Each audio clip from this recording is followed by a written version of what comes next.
Exercise 5.2 का ये रहा 19वां प्रश्न, जिसमें हम लोग 1 2 दो तरह के दो प्रश्नों का सॉल्यूशन करेंगे।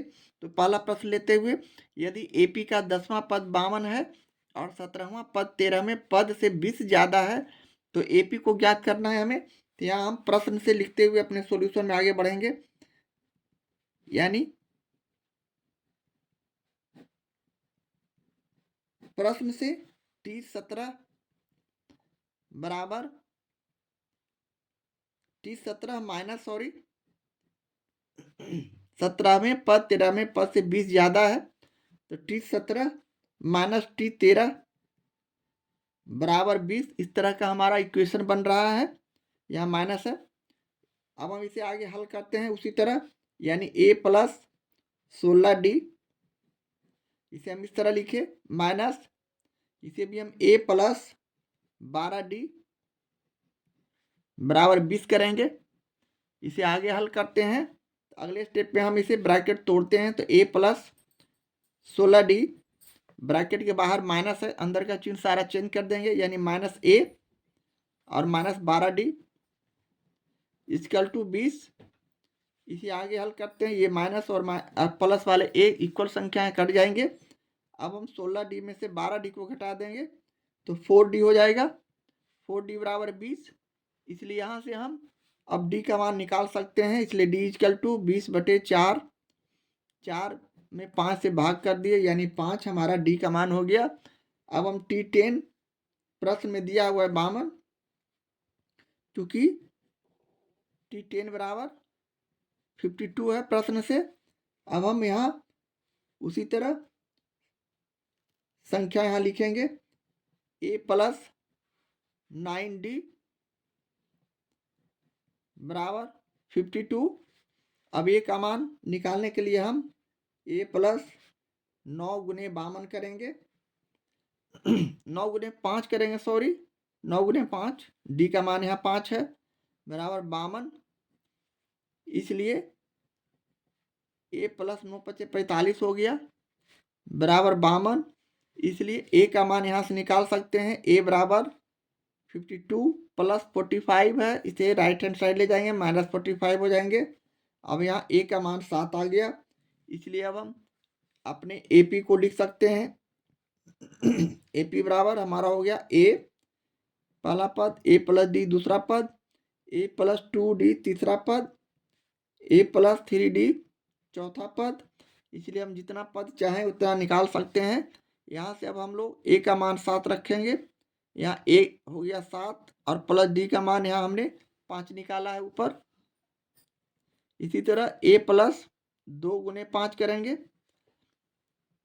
a का मान यहाँ 7 रखेंगे, यहाँ भी 7 रखेंगे, 3 गुने 5 करेंगे और इसे फाइनली हम इसे हल करते हैं तो हमारा रिजल्ट 7 7 5 12 5 10 7 17 5 15 और 7 हो गया 22। इस तरह का सीरीज आता है और यही हमारा सॉल्यूशन है इस प्रश्न का और ये हमारा आंसर है। इस तरह हम प्रश्न 19 के पहले प्रश्न का सॉल्यूशन करते हैं। एक्सरसाइज 5.2 के प्रश्न 19 का ये रहा दूसरा प्रश्न, AP 3 15 27 39 टू इन्फिनेटिव का कौन पद इसके 54वें पद से 132 अधिक होगा। यहाँ प्रश्न में हमें क्या क्या मालूम है तो यहाँ हम इसे लिखेंगे। यहाँ a बराबर 3 है पहला पद, T1 जो होता है a का मान होता है तो 3 है। d का मान हम निकालने के लिए हमें T2 में से T1 को घटा देते हैं, T2 यहाँ 15 है और T1 यहाँ 3 है तो 15 माइनस 3 कर देंगे यानी 12 d का मान है। अब हम प्रश्न से लिखेंगे, प्रश्न से क्या कह रहा है, Tn बराबर T20 54 और प्लस 132 इसके 54वें पद से 132 अधिक होगा। अब Tn का सूत्र हमारे पास मौजूद है, यानी a plus n minus 1 into D. T54 का भी सूत्र हमें उसी तरह निकाल सकते हैं, a प्लस 54 माइनस 1 इंटू 12। यहाँ a का मान भी रख सकते हैं, लेकिन चलिए अगली बार रखते हैं। और बराबर प्लस 132 है। अब यहाँ से हम इसे हल करते हैं, यानी ए का मान यहाँ रखते हैं, तो ए का मान यहाँ रखेंगे तो हमारा ये रिजल्ट हो जाएगा। इसको आगे बढ़ाते हैं। ए का मान यहाँ 3 रखते हैं, एन हमें मालूम है नहीं, डी का मान हम यहाँ 12 रखते हैं। इसी तरह यहाँ भी ए का मान 3 प्लस 54 में से 1 चला गया तो 53 हो जाएगा, और प्लस 132। इस तरह अगले स्टेप पे हम पुनः इसे हल कर सकते हैं। 3 प्लस 12 में n से गुना किए 12n और माइनस 12, इस तरह हम लिखेंगे। अब इसे हम हल करते हैं। 3 प्लस 53 में 12 से हम गुना करेंगे तो हमारा 636, 12 3 36 के 6 हासिल 3, 12 5 60 और 3 63। डायरेक्ट हम इस तरह गुना कर सकते हैं, प्लस 132। अब इसे आगे 12 में से हम 3 को घटा देंगे तो हमारा संख्या बच जाएगा। इसे आगे हल करते हैं। इसका हम अगले स्टेप में सॉल्यूशन इस तरह कर सकते हैं। 12n में 12n माइनस 12 में 3 चला गया -9 बराबर, यहाँ 636 में 3 को जोड़ दिए 639 और प्लस 132। पुनः हम इसे आगे बढ़ाते हैं, यानी 12n बराबर 639 प्लस 132 और -9 है, इसे +9 कर देंगे राइट हैंड साइड लाने पर। इसलिए यहाँ से अब हम लोग n का मान निकाल सकते हैं। इसलिए n इक्वल टू, ये सभी को जोड़ेंगे तो 780 आएंगे। 9 2 11, 9 9 18, 2 20 के 0 हासिल 2, 3 3 6 2 8 और 6 1 7, 780/12। यहाँ गुना में 12 है तो इधर आएगा तो भाग में हो जाएगा। 12 से काटते हैं, 12 5 60, 12 6 72 कट जाएंगे, 12 6 72 यानी 60, 12 5 60 यानी 65। अब यह जो आंसर आया 65वां पद, और यही हमारा आंसर हो गया। यही हमें निकालना था। इस तरह हम प्रश्न 2 का सॉल्यूशन करते हैं। एक्सरसाइज 5.2 का ये रहा 20वां प्रश्न। एपी 3 10 17 24 जो कि इन्फिनेटिव अपरिमित श्रेणी का एपी है का कौन पद इसके 13वें पद से 84 अधिक होगा। तो यहाँ में जो मालूम है अपने सॉल्यूशन में लिखते हैं, यानी ए बराबर हमारा 3 हो जाएगा।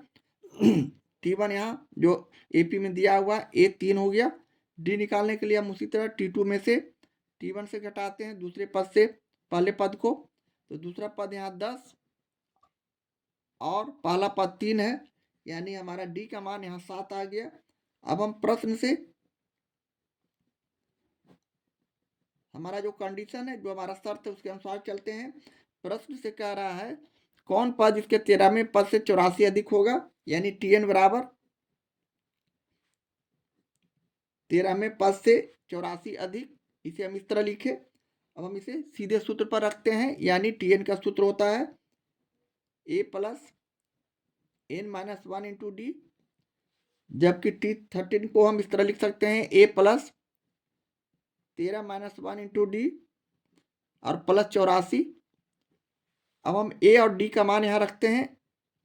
a का मान यहाँ 3 रखेंगे, n माइनस 1 लिखते हुए d का मान यहाँ 7 रखेंगे।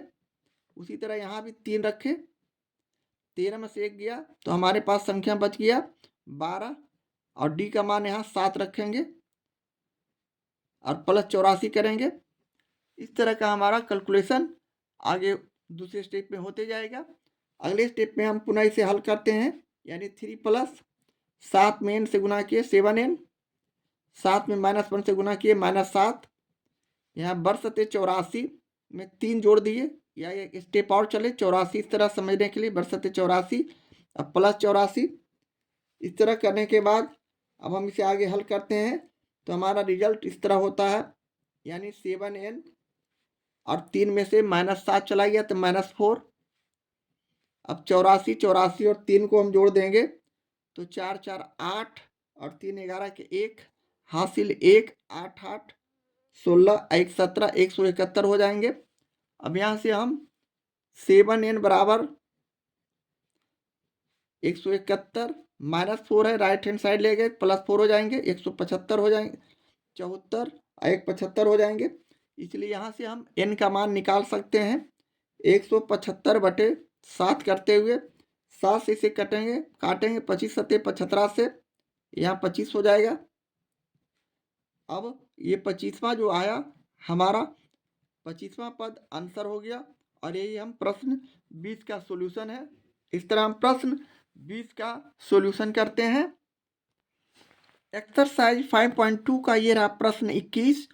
एक एपी का चौथा पद शून्य है, प्रमाणित कीजिए कि इसका 25वां पद इसके 11वें पद का 3 गुना है। तो यहाँ अपने सॉल्यूशन में हम प्रश्न से दिया हुआ है चूंकि T4 = 0, जिसे हम इस तरह लिख सकते हैं a + 3d = 0। यहाँ से हम a का मान निकाल सकते हैं a = -3d।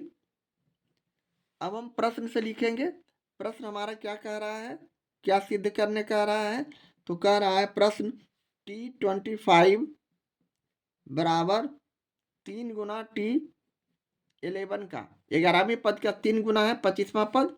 अब इसे आगे हल करते हैं, यानी हम दोनों तरफ के संख्या को लेफ्ट हैंड साइड बराबर राइट हैंड साइड इक्वल ले आते हैं तो हमारा सिद्ध हो जाता है, प्रमाणित हो जाता है।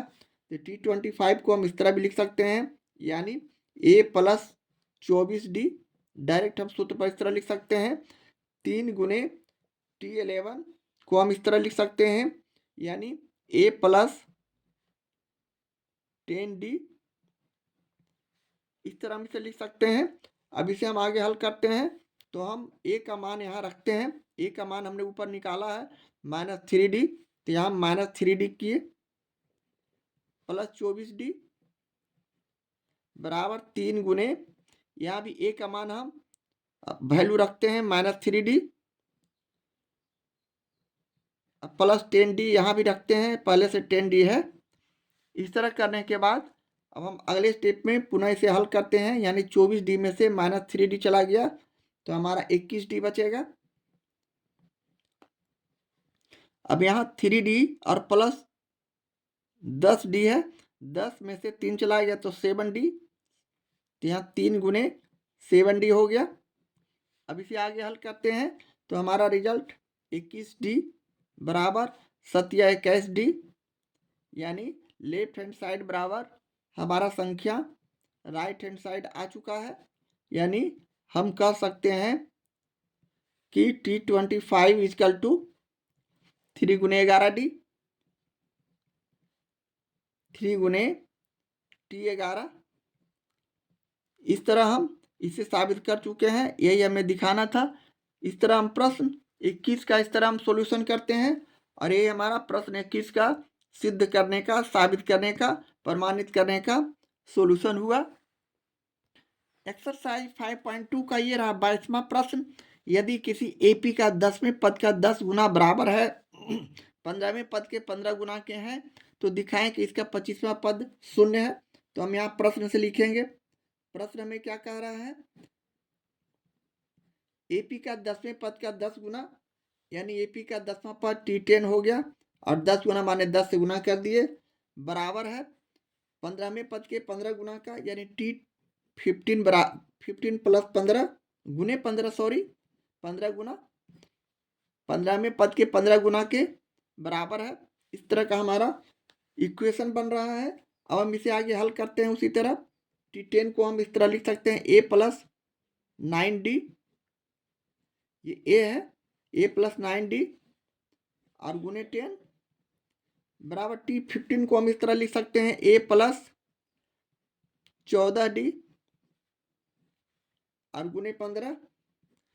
इसे हम बारी बारी से गुना करते हैं, यानी a में 10 से गुना किए, या इसे हम इस तरह लिख देते हैं समझने के लिए a गुने 10 9d गुने 10। इसी तरह इसे भी लिख देते हैं a गुने 15 + 14d गुने 15। इसे आगे हल करते हैं तो ये हो गया 10a, ये हो गया 10 9 90d बराबर, यहाँ हम 10a और 90d इस तरह का हमारा 10 नमा 90 होगा, 9 लिख दिए हैं, 90 होगा यहाँ 90D बराबर 15A प्लस 15 और 14 में गुना करेंगे तो हमारा 210, 15 चौका 60 के शून्य हासिल 6, 15 और 6 21, 210D हो जाएंगे। अब हम सजातियों को एक तरफ लाते हैं, यानी ए को ए के तरफ और डी को डी के तरफ ले जा रहे हैं, जैसा कि इक्वेशन हम सोल्व करते थे पहले।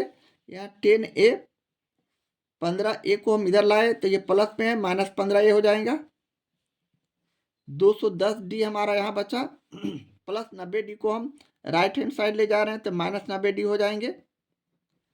अब यहाँ से हम लोग इसे माइनस प्लस करते हैं तो 10A में से माइनस 15A चला गया तो हमारे पास संख्या बच गया -5A, जबकि 210 में हमको 90 घटा दिए तो हमारे पास संख्या बच गया 0। 11 में से 9 गया तो यहाँ बच जाएंगे 2 और 1, 120D। इसलिए यहाँ से हम लोग ये निकाल सकते हैं A इक्वल टू 120D में से हम -5 को भाग कर देते हैं। अब यहाँ 5 से हम भाग किए तो 5 से कट जाएंगे, 24 25 20 से -24, यानी -24D हमारा जो आया A का मान आया।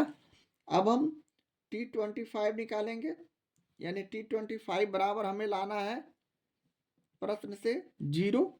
तो इसे हम हल करते हैं, यानी T25 को हम इस तरह लिख सकते हैं A प्लस 24D बराबर 0, या फिर इसे हम हल करेंगे, यानी A का मान यहाँ रखते हैं -24D और प्लस 24D बराबर 0। यहाँ दोनों को काट देंगे, यानी 0 बराबर 0। इसलिए हम लिख सकते हैं left hand side equal to right hand side, अब जो कि T25 बराबर 0 हम ला चुके हैं, इसलिए T25 बराबर 0। और ये हमें साबित करना था, दिखाना था। इस तरह हम प्रश्न 22 का सॉल्यूशन करते हैं।